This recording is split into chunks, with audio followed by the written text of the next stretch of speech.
রাজনীতি মানেই তো প্যাঁচ, প্যাঁচ ছাড়া তো আর রাজনীতি হয় না। বাংলা ভাষার একটা উপলক্ষ, অবশ্যই উপলক্ষ মাত্র। আমরা যদি ইতিহাস দেখি তাহলে দেখব তামিলনাড়ুতেও কিন্তু তামিল ভাষা এবং তামিল আন্দোলনের প্রেক্ষিতে কিন্তু রাজনৈতিক বদল হয়েছিল। মহারাষ্ট্রেরও হাতে গরম উদাহরণ আমাদের কাছে আছে, বালাসাহেব ঠাকরের শিবসেনার উত্থান, এবং এই দেবেন্দ্র ফডনবিস যে হিন্দি চালু করতে চেয়েছিলেন সেটাও যে প্রবল বিক্ষোভের মুখে তিনিকে উইথড্র করতে বাধ্য হলেন, সেটাও একটা বড় বিষয়।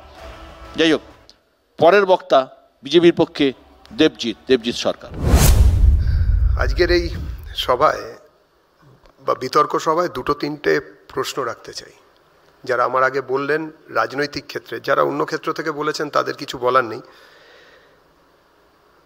61-র 19শে মের শিলচরের বরাক ভ্যালিতে যে বাংলা ভাষার যে আন্দোলন, সেই আন্দোলনের পরে আমি এই সরকারের আমলে, অর্থাৎ তৃণমূল সরকারের আমলে 20শে সেপ্টেম্বর 2018-তে দাড়িভিটে, উত্তর দিনাজপুরের, উর্দুকে সরিয়ে, উর্দু শিক্ষককে না রেখে অন্যান্য মেজর সাবজেক্টের শিক্ষক চেয়ে, বাংলাভাষী শিক্ষক চেয়ে যে আন্দোলন সেখানকার ছাত্রীরা করেছিলেন, তাদের উপরে যে অত্যাচার হয়, গুলি চলে, রাজেশ তাপস দুজন মারা যান, সেই ক্ষেত্রে এই তৃণমূল সরকার এবং মমতা বন্দ্যোপাধ্যায়ের কি অবস্থান ছিল বা এখনও আছে।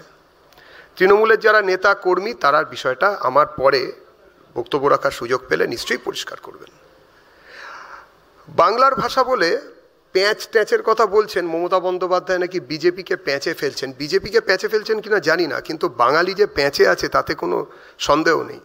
এক্ষুনি ইন্টারনেট থেকে যে কোনো দর্শক এখনই যে কোনো সরকারি ভাষ্য মমতা বন্দ্যোপাধ্যায়ের বার করুন। বাঙালি মমতা, বাংলার মেয়ে মমতা, আমারও মুখ্যমন্ত্রী, আপনারও মুখ্যমন্ত্রী। লেটারেটে দেখবেন মমতা বন্দ্যোপাধ্যায়, মমতা এবং ডান দিক থেকে বাঁ দিকে লেখা একটা লিপিতে মমতা লেখা আছে। যে কোনো এই রাজ্যের যেখানে বাংলা ভাষা নিয়ে আন্দোলন হয়েছে, একটা স্পিরিটেড বাংলাদেশ তৈরি হয়ে গেল ওপারে পূর্ব পাকিস্তান থেকে, উর্দু হাটাও এই সেন্টিমেন্টকে সামনে রেখে, সেখানে দাঁড়িয়ে উর্দুভাষীদের উর্দু নিয়ে এত চর্চার এখানে তো কোনো কারণই থাকতে পারে না। আর উল্টো দিকে আমাদের সঙ্গে উর্দুর কোনো সরাসরি যোগাযোগই নেই। কমন লিঙ্গুয়া ফ্রাঙ্কা আমাদের এখানে কোনোদিনই উর্দু ছিল না, কিন্তু সেখানে ফার্সিতে কিছু লোক কথা বলতেন এবং ফার্সি সরকারি ল্যাঙ্গুয়েজ ছিল, সেই জন্য আদালতে এখন ওই আদালত শব্দটা বললাম, এটাও ফার্সি। কিন্তু উর্দুর সঙ্গে বা সরাসরি আরবির সঙ্গে আমাদের কোনোদিনই যোগাযোগ ছিল না। এখানকার মুসলমান যারা বাংলা ভাষায় কথা বলেন তাদেরও যোগাযোগ ছিল না।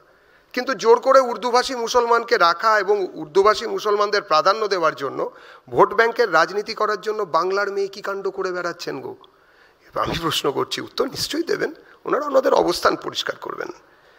2017 সাল পশ্চিমবঙ্গের সরকারের স্কুল পাঠ্য পুস্তক রামধনু সরিয়ে রংধনু, এখানে যারা বসে আছেন, যে সময়ের লোকেরা যারা বসে আছেন, আমার থেকে বয়সে বড়, আমার থেকে বয়সে ছোট, পরে এসে ভাষণ দেবেন, তিনিও বলবেন তার ছোটবেলায় তিনি কোথাও রংধনু পড়েছিলেন নাকি রামধনুর জায়গায়। কাদের খুশি করতে মমতা বন্দ্যোপাধ্যায় এসব কাজ করছেন? কোন বাঙালিকে গো?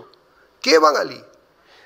চতুর্থত, তৃণমূল কংগ্রেসের শাসনকাল 2025 সালে এই জুলাই মাস, এখানে বিদ্যাসাগর বিশ্ববিদ্যালয়ের প্রশ্নপত্রে বাঙালি স্বাধীনতা সংগ্রামীদের সন্ত্রাসবাদী বলা হয়েছে। তৃণমূল কংগ্রেসের নেতা, নেত্রী, সদস্য, সমর্থক তারা নিজেদের অবস্থান ঠিক করবেন। তারপরেও এই যে দুর্গাপুজো, সত্যি কথা এটা একটা অবসেশন, বাঙালির অবসেশন। আরে দুর্গাপুজো করবো বলেই তো ওপার থেকে এপারে পালিয়ে এসেছিলাম।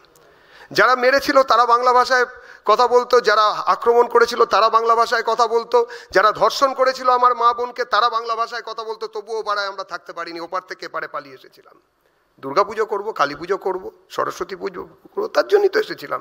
সত্যি তো, ওই আমাদের প্রথম বাঙালি মহিলা মুখ্যমন্ত্রী আমরা পেয়েছি। তাঁর আমলে দুর্গা ঠাকুর শুধু প্যান্ডেলে নয়, লোকে হেঁটে প্যান্ডেলে যেত, তিনি প্যান্ডেলে থাকেন, দুর্গা ঠাকুররা হেঁটে বেড়ান তার সামনে দিয়ে। কোনো কিছু বলার নেই, এটা একটা পদ্ধতি, হতেই পারে, কত লোক কতভাবে মাকে ডাকেন। কিন্তু বাংলার মুখ্যমন্ত্রী, মাননীয় মুখ্যমন্ত্রী এবং তার যারা সদস্য সমর্থক, তাদেরকে এটা প্রমাণ করতে হবে অবস্থান কি। যারা দুর্গা ঠাকুর পুজো করে তারাও বাঙালি, যারা দুর্গা ঠাকুর ভাঙাকে তাদের পবিত্র কর্তব্য বলে মনে করে, তারাও বাঙালি। শহীদ মুস্তফা আলীর যত লেখা, সেই লেখাতে কোথাও কোনো জায়গায় আরবি বা ফার্সি ভাষার অকারণ প্রয়োগ হয়নি। আর এখন এখানে দাঁড়িয়ে রংধনু শিখবে বাঙালি?